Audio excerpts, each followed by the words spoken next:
in terms of getting back to Portugal, as you just mentioned, the first slaves, I think, that reached Portugal were in 1444, and about 35,000, followed between 1450 and 1500.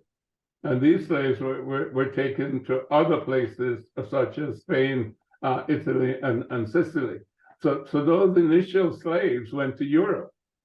And then, of course, the slave trade changed because of the need for labor in terms of the Western world, in terms of the Americas, in terms of the Caribbean, in terms of that whole agricultural demand for physical labor, and in terms of capitalist exploitation of resources.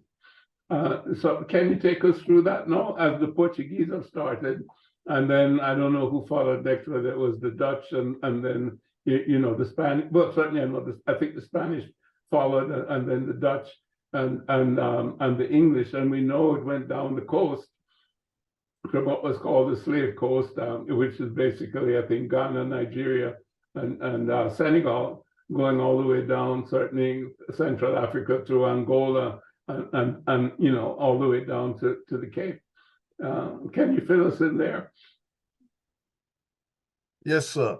The very first raid that starts mass enslavement, my knowledge says 1441, but I have seen that date disputed.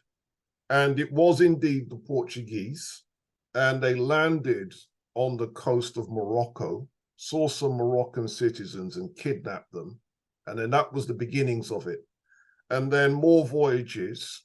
So you had a Portuguese mariner called Antam Gonçalves, and he's the person who's credited. And as you rightly say, the kidnapped people went back to Portugal, the other places in Europe, and also the islands off the coast of Africa, Canary, Madeira, all those kind of places. And in one of those places, there was a sugar thing happening. Does that make sense? So the association of enslaved people and sugar, that happened. But because Europe didn't know the Americas existed yet, that's why no one was sent west yet. Mm-hmm. Okay, so 1441. Now, Portugal is in total control of this part of mass enslavement. All right, as they get further down the coast of Africa, they land in places like Benin. Benin is strong and powerful, so the Portuguese can't really do much there. They get to Congo, but they were able in Congo the Congolese king was quite happy to be Christianized. But the Portuguese said, but to pay for this Christianization, people, we want people. Yeah. And that's how you ended up with people being pulled out of Congo and then places next door, Angola, those kinds of places. Now, there's a whole epic story of how the Congolese and the Angolans fought back to try and stop their people from being enslaved, likes of Anne Nzinga, that kind of thing, the likes of King Garcia II. He wrote people that tried to stand up to slave trade. Then you had the Portuguese landing in Munumutapa. Munumutapa is the empire of Great Zimbabwe in southern Africa. And what the Portuguese did there was to enslave the people on the ground there, right? And they put that into action in 1628. So after 1628, the people there were enslaved on the ground.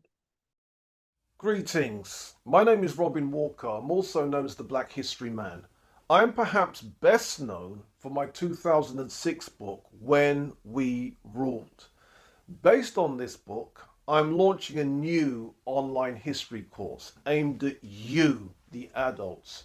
You could be a parent, you could be a teacher, a mechanic, cleaner, professionals, care workers, security guards, taxi drivers, kitchen workers, entrepreneurs, tech heads, lawyers, all of you. We want people from all over the world to be empowered by our content. We want you to gain mastery over your history and heritage. And you can do this by subscribing to our course. Click on the link to get this powerful, life-changing material. All right, now that's the beginnings then of Spain, Portugal becoming a powerful country in the world. So Portugal became a world power. Portuguese people were everywhere and that kind of thing. Then the Spanish were able to get to the Americas and then come back and tell the whole of the European world, this place called the Americas existed. That was bad news for the Native Americans, who were now going to be genocided. This was 1492, 1494. Yeah. And then us as Africans, and that was bad news. So consequently, Spain now was able to control more and more of the Americas. They destroyed the Aztec Empire, which was ruling in Mexico. They conquered the satellite states in the Caribbean and so on and so forth. And they were basically able to take over the Americas. And they did it by genocide after genocide after genocide. And in my opinion, this was the most horrible period in world history. In other words, I don't regard the enslavement of Africans as the worst crime in history. I regard it as the second worst, because we're still here. Does that make sense? A lot of Native Americans, they're not here. As adults and parents, how much do we really know about Black history beyond Malcolm X, Mary Seacole, the slave trade, and the man who invented the traffic lights? Greetings, I'm Robin Walker of The Black Secret, keen to get everybody up to speed with their history and heritage. I'm giving away a powerful free book called 100 Black History Facts. Click here to claim your free book. Because their continent was going to be seized. North America, Central America, South America, the Caribbean, all of that was going to be seized. Yeah. And that's what the Spanish were doing. And then once the Spanish did that, it was, okay, now where are we going to get people from? And then they set up a contract called the Asiento.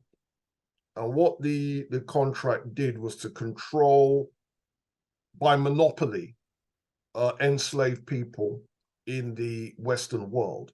And that meant then that people captured by the Portuguese ended up being sold to the Spanish in the Americas. And that's how you end up with a transfer of Africans to the Americas, which didn't happen before. Yeah. Was that approved by the papacy at that time, or was that later? Absolutely. The Pope blessed the slave trade from the very beginning. And again, that's some hard information because, of course, many of us today are Christians. And many of us today, it's painful to know that the religion that we follow, the person that was the head of it on this planet, blessed the slave trade from the word go. Not later, from the word go. We know that the Portuguese established an audience with the Pope somewhere around 1444. And the Pope is said to have blessed, no, wait a minute, to all those who shall be engaged in the said war, I offer complete forgiveness of your sins. Yeah. So at least he knew it was a sin. Yeah. This is quoted by Basil Davidson in his book. The book was originally called Black Mother, and then it was renamed The African Slave Trade. Yeah, it's in there. So what then happens is the Portuguese are capturing people, they're selling them on to the Spanish, and Black people are therefore ending up in the Western world. Then what happens is other countries get involved in the slave trade. So England gets involved in 1562 in the person of Sir John Hawkins. And what happens with Sir John Hawkins is he raided some Portuguese ships. So he didn't actually capture anybody himself. What he did was wait for the Portuguese to do a slave raid. and then ramrod their ships, and he seized Africans from those ships. But because the Spanish controlled the Asiento, those captured Africans ended up in Spanish hands. And then that's when European countries realized that it's not just about capturing people in Africa. You have to have your own lands in the Americas to sell them onto. Do you see? Yeah. And then that's why Britain then ended up seizing Virginia, seizing Jamaica, seizing Barbados, Bermuda, so that when they captured Africans, they could now send them to those islands that the British control. Well, it wasn't Britain then, it's England then. Does that make sense? You know, because England hadn't become Britain then, it was England. Yeah.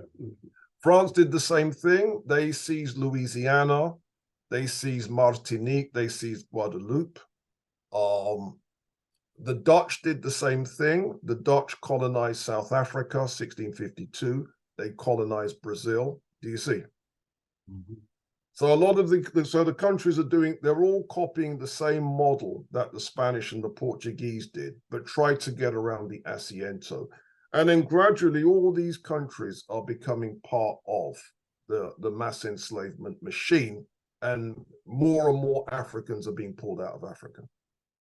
As a thank you for visiting our website, we are giving you a free copy of our exclusive 100 Black History Facts, which is in fact a taster of our course content.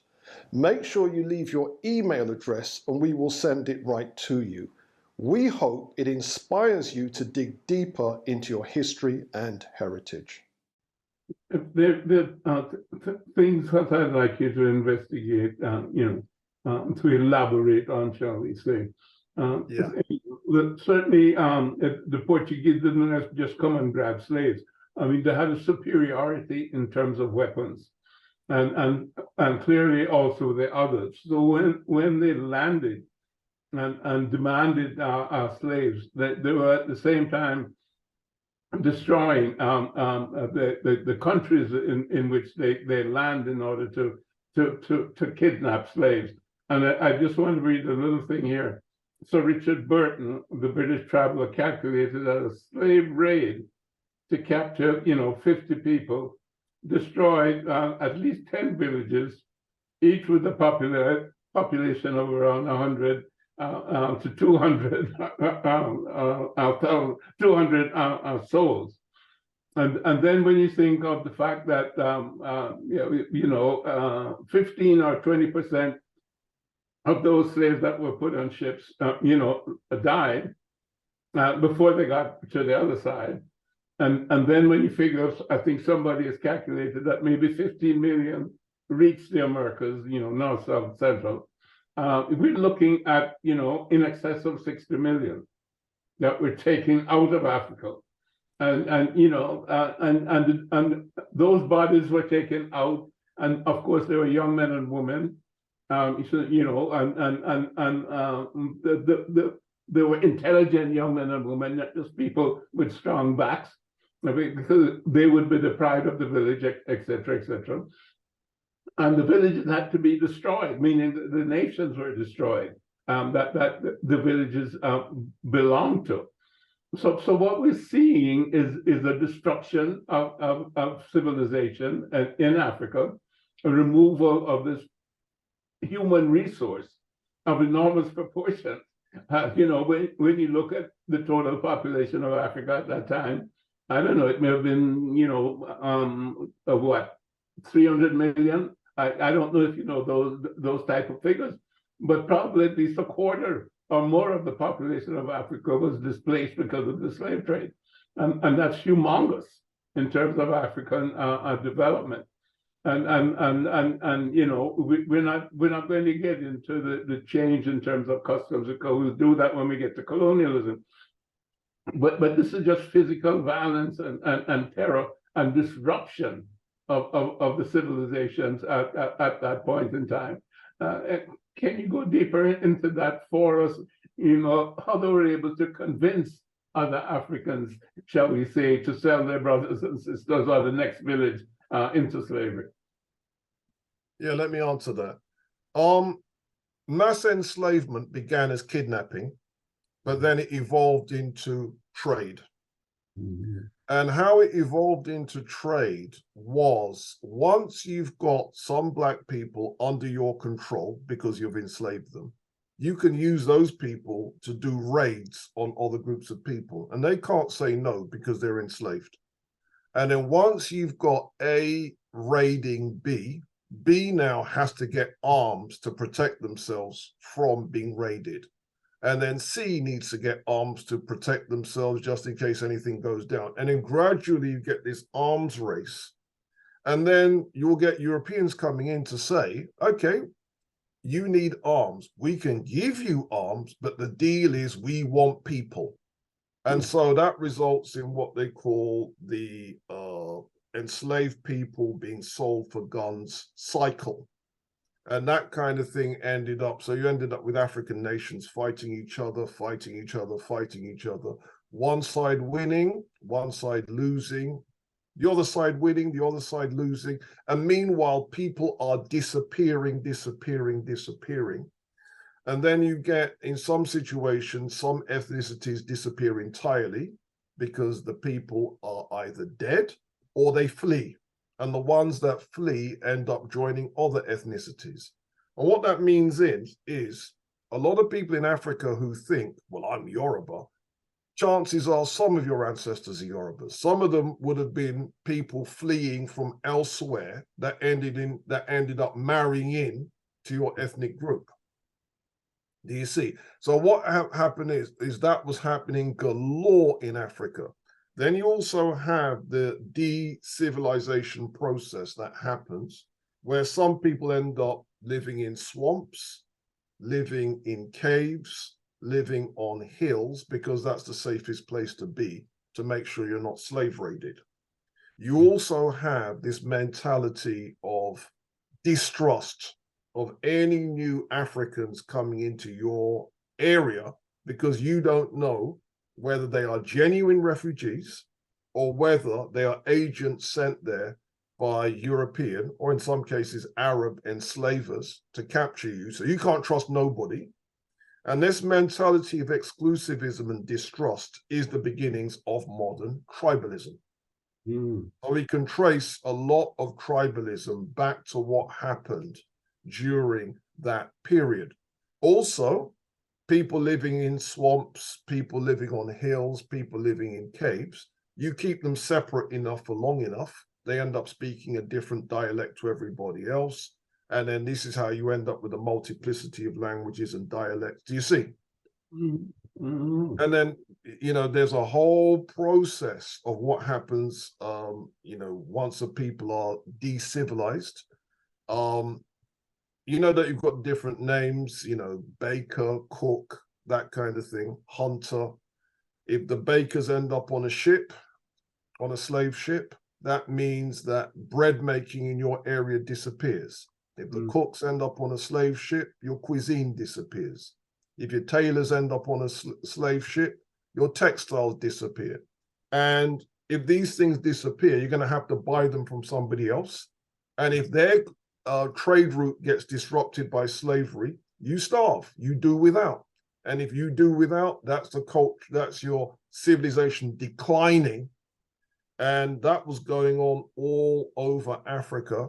I've even found out that Libya ended up a victim of transatlantic slavery. Some of their people ended up in the Americas, you know. You know, during the time when Colonel Gaddafi was ruling in Libya, I went on the Libyan government website, and there's a time period where they talk about their people ending up on ships that ended up transatlantic going to the Americas. Yeah. Amazing, amazing. You know, you made a point there that I hadn't thought of before, and maybe we can just go back to that. Are you saying that, let's say before the slave trade, what you had were nations and empires? Yeah. And then because of the disruption of the slave trade, you end up with different groups amalgamating here, there, and everywhere. And this is, in some sense, the beginning of tribalism. or at least Yes. Oh, yeah, yeah. Yeah, it's not my theory. Professor Chancellor James Williams, The Destruction of Black Civilization. That's what the whole book is about. I've read that in the past, but I'm not sure I came away with that in terms of, in my conscious memory. Because that's of extreme interest, because as you know, tribalism is hampering the advance of Africa today. Greetings, I'm Robin Walker of The Black Secret. Keen to popularize Pan-African heritage, we have 2 products that should interest you. We are giving away an introductory free book called 100 Black History Facts. Click here to claim your free book. Secondly, our online course, The Black Secret, has 55 hours of filmed content. You will systematically learn every major theme in our history, going all the way back. Click here for more information. I mean, and we see it all the way from Ethiopia over to Nigeria. When, as you just talked about, the Yoruba, the Igbo, the Hausa, and the Fulani, and the country is divided up. So those are the main, tribal entities. But all of West Africa, you see it, and you see it in Congo, because that was encouraged, shall we say, by Leopold and the Belgians and the French, etc. So I think this is important for us to understand that tribalism is an outcome of the destruction of nation states and the kidnapping of our people. I mean, 20% or so of the African population, and this is an African population that in the prime of their youth, so that their contributions to civilization and development of their civilizations, were retarded over time, and this is something that we don't take cognizance of, in terms of saying, well, where's Africa? Why is Africa lagging in this and in that and in that? Certainly China has moved forward, India is moving forward, but Africa is still this kind of basket case. But it's not a basket case because of any intellectual problems. It's a basket case because of the invasions of Africa from the outside that have been so destructive. I think I'd like us to get back to this next time. Certainly, we need to explore a little deeper that whole business of African participation in the slave trade, because that's something that's thrown at us all the time by Europeans. That you sold your brother into slavery. I mean, we just bought them, but you're the one that sold them, which, as you know, is untrue. But we need to outline that deeper in terms of, if a guy is holding a gun to your head and he said, give me your wallet, he said, take the wallet, don't pull the trigger. And this was very much the situation that was going on there. And then I think we need to follow our brothers and sisters as they traveled across the Atlantic into the Western world and detail, shall we say, the horrors of our enslavement process. So that's where I think we need to go in our next few sessions. But this has been extremely enlightening, as usual. Thank you so much for your knowledge. Thank you very much, sir. Okay, Robin. Wonderful.